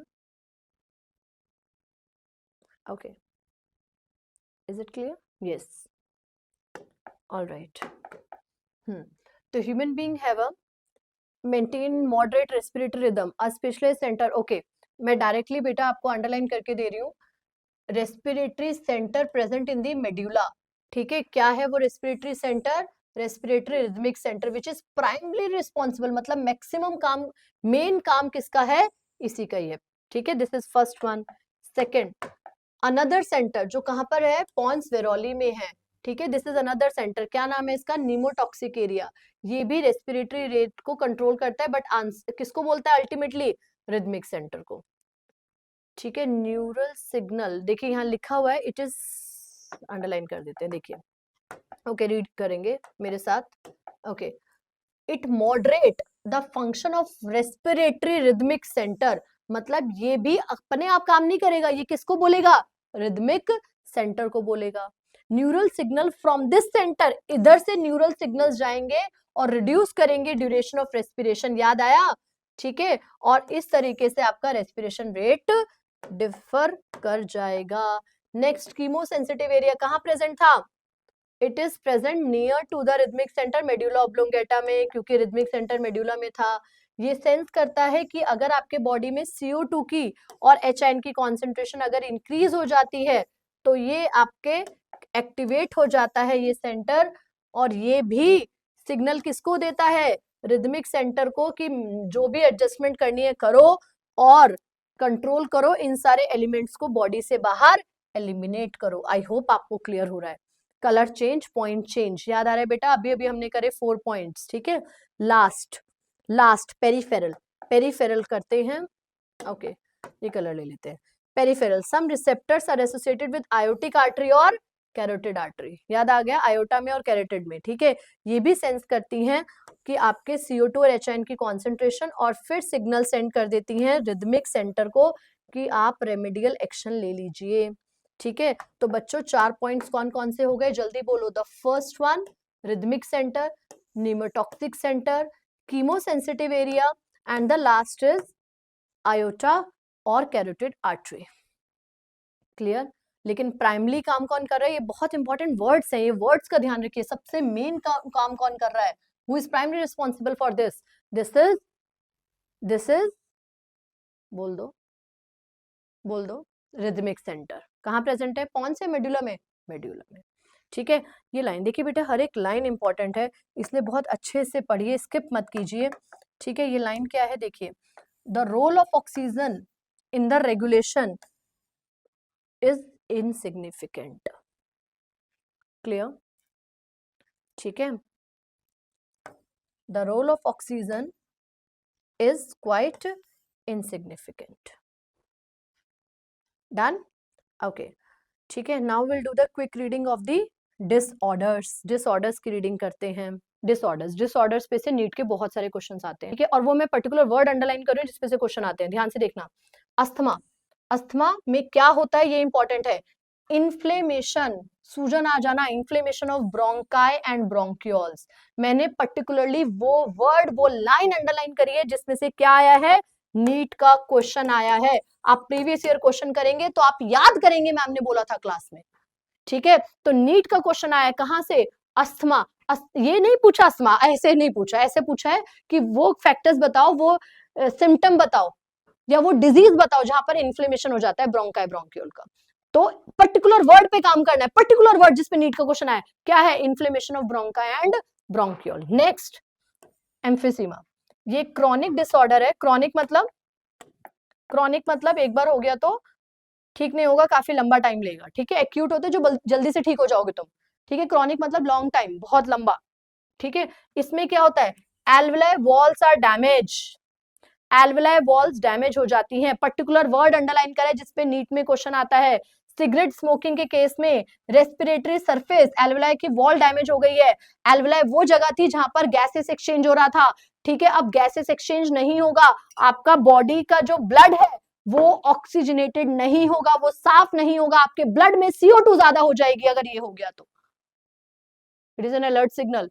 और अवेयर करो अपने आसपास वालों को भी कि ये वो बीमारी है जिसमें आपका रेस्पिरेटरी सरफेस कम हो जाता है, मतलब कि गैसेस एक्सचेंज नहीं होने वाला है। एनालाइज करो बेटा, रटो मत। एल्वेलाई का सरफेस डैमेज हुआ है, एल्वेलाई की वॉल डैमेज हुई है। एल्वेलाई क्या था, ये वो जगह थी जहां पर गैसेस एक्सचेंज हो रहा था, मतलब कि वही डैमेज हो गया तो गैसेस एक्सचेंज नहीं होगा। गैसेस एक्सचेंज नहीं होगा तो जो हमारा गंदा ब्लड लंग्स के पास आया था साफ होने के लिए वो साफ नहीं होगा, तो हमारी बॉडी में गंदा ब्लड ही पड़ा रहेगा। आप गंदे ब्लड को लेकर डेली चलेंगे, आपकी बॉडी में ऑक्सीजन की कमी हो जाएगी, आपके नए सेल्स जो बेचारे ऑक्सीजन का वेट कर रहे हैं वो काम नहीं कर पाएंगे और सेल धीरे धीरे डैमेज हो जाएंगे। It may lead to cancer also, ठीक है। तो just analyse the situation, analyse करोगे बायो में मजा आएगा, याद हो जाएगा और नेगेटिव मार्किंग नहीं होगी, ठीक है। चलो next, all right. Next last is occupational respiratory disorder, ठीक है। ये ऑक्यूपेशनल मतलब हम ऑक्यूपेशन की बात कर रहे हैं, जो जहां काम करता है उससे रिलेटेड है। जैसे स्टोन ब्रेकिंग इंडस्ट्री में जो काम करते हैं, ग्राइंडिंग चल रही है, ठीक है, स्टोन को घिस रहे हैं, उसका जो डस्ट निकल रहा है स्टोन का, ठीक है, उससे हो रहा है। अगेन इंपॉर्टेंट क्या है, इन्फ्लेमेशन लीडिंग टू फाइब्रोसिस, आपका फाइब्रस टिश्यू प्रोलिफरेट कर गया है, इन्फ्लेमेशन से फाइब्रोसिस हो गया है, यही पेपर में आता है, जिसकी वजह से लंग डैमेज हो गया है। मैंने कुछ पर्टिकुलर वर्ड अंडरलाइन करे हैं, आप पूरे पूरे टॉपिक में से ये वर्ड उठा लो बेटा, यही पेपर में आएंगे।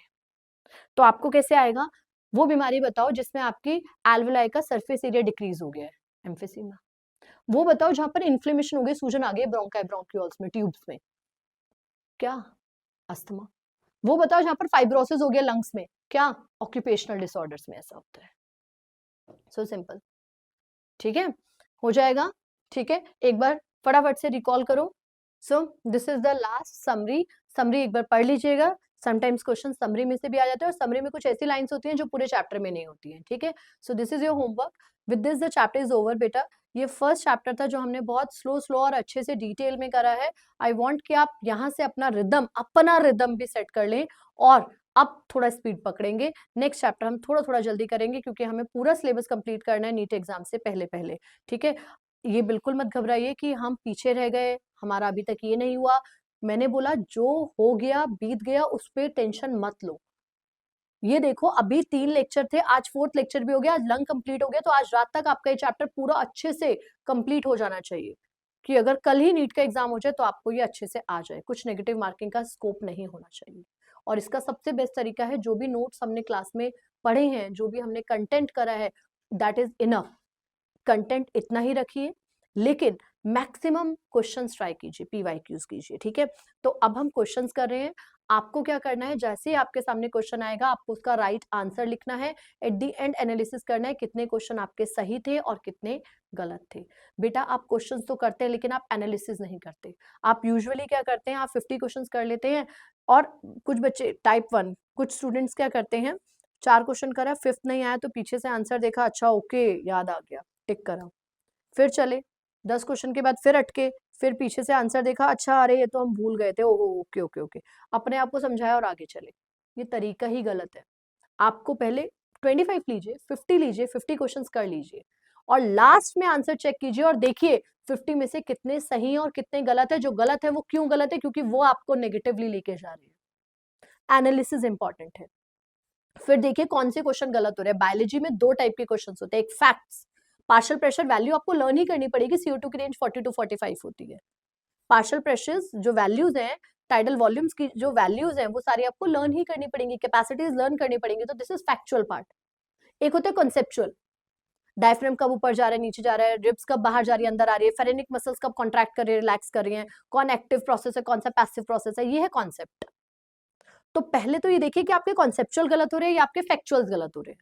जनरली आपके फैक्चुअल्स गलत होते हैं, तो फैक्ट्स के लिए एक अलग से कॉपी मेंटेन कीजिए की नोट्स की, और अपने फैक्ट्स को बार बार रिपीट करते रहिए, रिवाइज करते रहिए। यही एकमात्र सोल्यूशन है hard work with smart strategy, जिसको आजकल हम बोलते हैं स्मार्ट वर्क करो। तो स्ट्रैटेजी अच्छी होनी चाहिए, रिविजन पे पूरा फोकस होना चाहिए, अपने आप चीजें सॉर्ट होती चली जाती है। ठीक है, तो चलो अब क्वेश्चंस करते हैं एंड हमारा ये चैप्टर खत्म हो गया है। आई वांट कि कल जब आप आए तो लंग्स आपका 100% कंप्लीट हो जाए, और अब हम थोड़ी स्पीड, थोड़े थोड़े करके स्पीड पकड़ेंगे। ह्यूमन हार्ट हमें जल्दी जल्दी खत्म करना है। ठीक है, चलो क्वेश्चंस करते हैं। सो फाइनली क्वेश्चंस करते हैं। आपको एक पॉइंट याद रखना है कि जो क्वेश्चंस हो रहे हैं बहुत अच्छी बात है, जो नहीं हो रहे हैं वो क्यों नहीं हो रहे हैं वो आपको ध्यान रखना है। ठीक है, तो अलग से लिख लीजिए कि ये पर्टिकुलर टॉपिक के क्वेश्चंस आपसे नहीं हो रहे हैं, या ये वॉल्यूम्स आपकी वैल्यूज गलत हो रही हैं, तो वो लिख लीजिए, उसको आपको और ज्यादा प्रिपेयर करना है। ठीक है, तो चलो फटाफट से first question, which of the following is the common passage for food and air. आपको पता है कॉमन पैसेज क्या है बेटा, फेरिंग्स। ठीक है, तो फर्स्ट क्वेश्चन फेरिंग्स आंसर है। Second, the structure which prevent the entry of food in the glottis. Glottis याद है, बहुत इजी है, ग्लॉटिस के ऊपर का कवर क्या होगा बेटा, एपीग्लॉटिस। नेक्स्ट आप रीडिंग कीजिए, टाइडल वॉल्यूम और एक्सपायरेटरी रिजर्व वॉल्यूम कितना है, 500 ml और 1000। देखिए बहुत इजी है, दिया हुआ है आपको, टाइडल वॉल्यूम कितना है बच्चों, 500, एक्सपायरेटरी रिजर्व वॉल्यूम कितना है बच्चों, 1000। ठीक है, आपसे क्या पूछ रहा है, एक्सपायरेटरी कैपेसिटी। कैपेसिटी कैपेसिटी याद करो, पूरा एक्सेल करने की कैपेसिटी, और रेसिडुअल वॉल्यूम भी आपको दिया हुआ है, रेसिडुअल वॉल्यूम कितना है, 1200 ml। ठीक है, तो क्या होगी आपकी एक्सपायरेटरी कैपेसिटी, जल्दी बताओ। यस, दोनों को ऐड कर दीजिए, सिर्फ कंफ्यूजन करने के लिए था, दोनों को ऐड कर दीजिए, ऐड करेंगे कितना आएगा, 1500। So answer is a. Clear, ये कुछ पॉइंट्स होते हैं जो आपको फैक्ट्स में याद रखने, ये फैक्चुअल था। ठीक है, लेकिन इसमें कॉन्सेप्ट भी था, रेसिडुअल वॉल्यूम आपको कंफ्यूजन करने के लिए दिया था। Next, partial pressure of oxygen. Partial pressure of oxygen in the alveoli क्या होता है, इक्वल होता है दैट इन ब्लड, ज्यादा होता है। अब खुद बताओ आप, एल्वेलाई में क्या होगा, डेफिनेटली एल्वेलाई में आपने फ्रेश एयर ली है, तो पार्शियल प्रेशर क्या होगा आपका, बराबर होगा या ज्यादा होगा ब्लड से, यस यस यस यस, ज्यादा ही होगा ना, तभी तो हमारा ट्रांसपोर्ट और एक्सचेंज पॉसिबल हो पाएगा। Yes, next, lungs are made up of air filled cavities, sacs क्या होते हैं, alveoli. They do not collapse, alveoli collapse नहीं होते क्योंकि उसमें क्या होता है, लेसिथिन और residual volume of air. Next, approximately 70%, ये तो हमने अभी करा है। मैक्सिमम CO2 ट्रांसपोर्ट कैसे होता है बच्चों, in the form of carbamino haemoglobin, पक्का याद करो, yes, in the form of bicarbonate ions, H2CO3।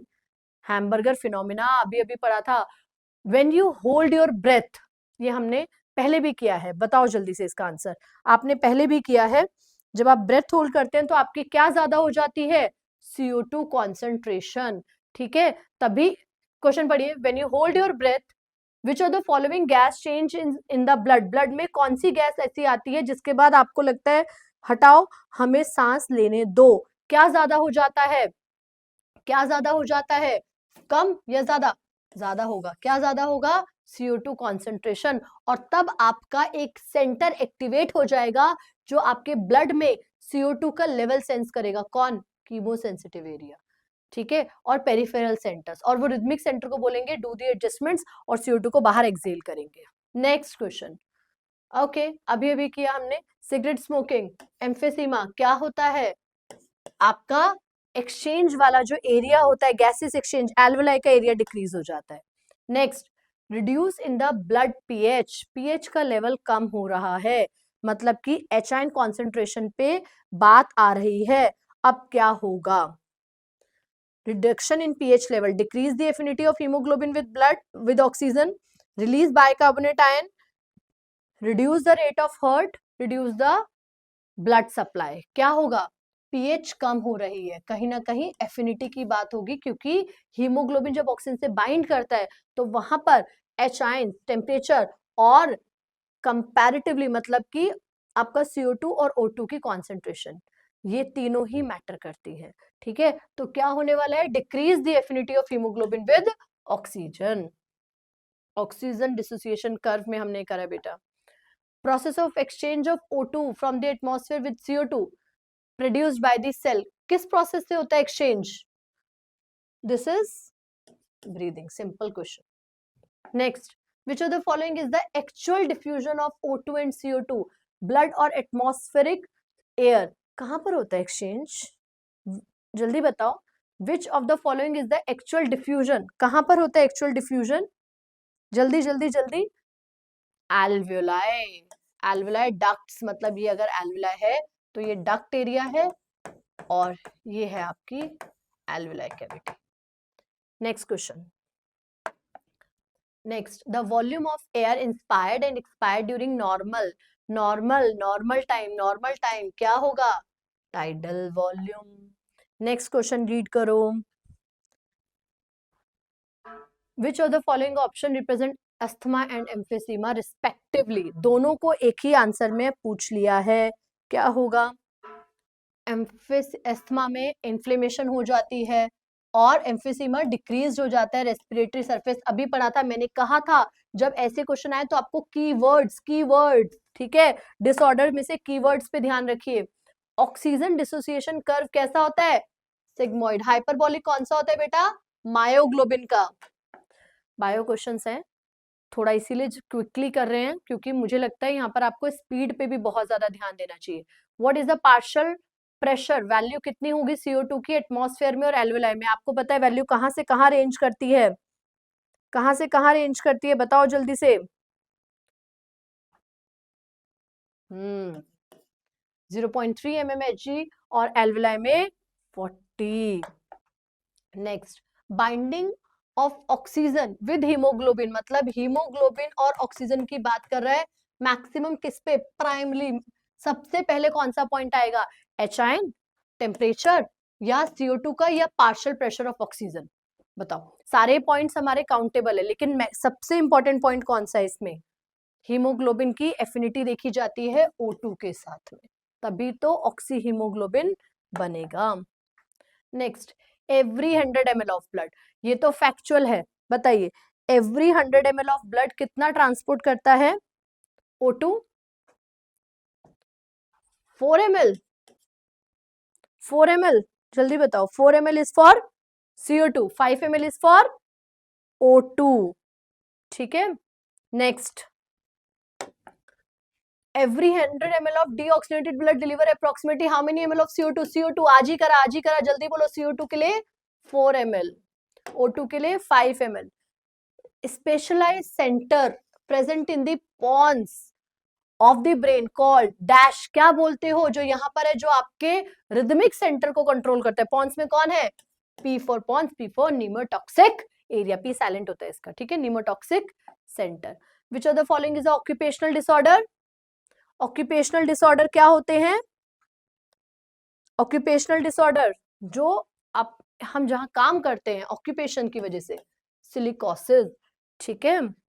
Next, vital capacity क्या होती है? वाइटल कैपेसिटी मैंने याद करवाया था आपको। वाइटल मतलब जिंदा, जिंदा रहने के लिए आपको क्या चाहिए भाई? नॉर्मल आप इनहेल एक्सहेल कर ले और फोर्सफुली टाइम आने पर फोर्सफुली इनहेल और एक्सहेल कर ले, तो क्या होगा answer? Yes, normal inhale exhale और फोर्सफुली इनहेल और forcefully exhale, yes.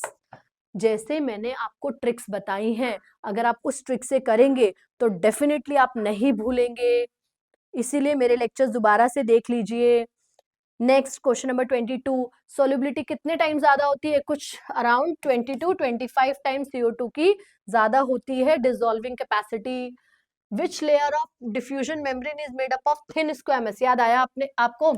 Alveoli, blood vessel, इसकी थी अपर वाली एपिथेलियम, ब्लड वेसल की थी एंडोथेलियम, और दोनों के बीच में थी basement membrane, which is made up of squamous epithelium. Thin squamous epithelium से कौन सी बनी हुई है? जल्दी बताओ। Alveoli, yes. Next, increase in H आइन कॉन्सेंट्रेशन एंड टेम्परेचर, टेम्परेचर बढ़ गया और एच आइन कॉन्सेंट्रेशन, बेटा ये डायरेक्टली आपको याद नहीं होगा, अगर आपने याद कर लिया तो बहुत अच्छी बात है, लेकिन आप इसको फटाफट से बना के भी दे सकते हैं। आप देखो टेम्परेचर ज्यादा हो रहा है, टेम्परेचर ज्यादा हो रहा है, टेम्परेचर ज्यादा हो रहा है, इसका मतलब हीमोग्लोबिन और ऑक्सीजन का बॉन्ड बन रहा है या टूट रहा है, बॉन्ड ब्रेक हो रहा है, बॉन्ड ब्रेक हो रहा है, तो ऑक्सीजन कर्व कहाँ शिफ्ट होगा, याद करो, shifting to the right hand side and left hand side हमने किया था, कहाँ होगा जल्दी बताओ, यस राइट हैंड साइड, कम जाएगा ऑक्सीजन डिलीवर। कार्बोनिक एनहाइड्रेस की कॉन्सेंट्रेशन कहाँ ज्यादा है, ब्लड प्लाज्मा में या erythrocyte, RBC, RBC. Next, during inspiration diaphragm कहाँ जाता है, कॉन्ट्रैक्ट, रिलैक्स, नो चेंज या डॉम शेप, डॉम शेप का मतलब है वो ओरिजिनल स्टेट में है, तो क्या होगा सबसे पहले, वो फ्लैट होता है, कॉन्ट्रैक्ट होता है, और ये कौन से सेंटर से रिलेटेड है, रिदमिक सेंटर के वेंट्रल ग्रुप ऑफ न्यूरॉन से। Total lung capacity, total lung capacity vital plus residual, तो यहाँ पर वाइटल कैपेसिटी और रेसिडुअल भी है, ठीक है, टोटल में आपका जिंदा रहना प्लस आपके पास जो एक्स्ट्रा है, ये वर्ड्स याद रखिए जो मैंने आपको समझाते टाइम बोले थे। रेस्पिरेटरी रिदमिक सेंटर कहाँ लोकेटेड है, सबसे main medulla. Next, when the CO2 in the oxygenated blood में O2 का level, what is the partial pressure, ये तो हो गया हमारा सिस्टमिक, मतलब बॉडी के सिस्टम्स को, प्योर ब्लड ऑक्सीजनेटेड ब्लड में O2 का लेवल क्या जाता है बताइए, 95, फैक्चुअल है।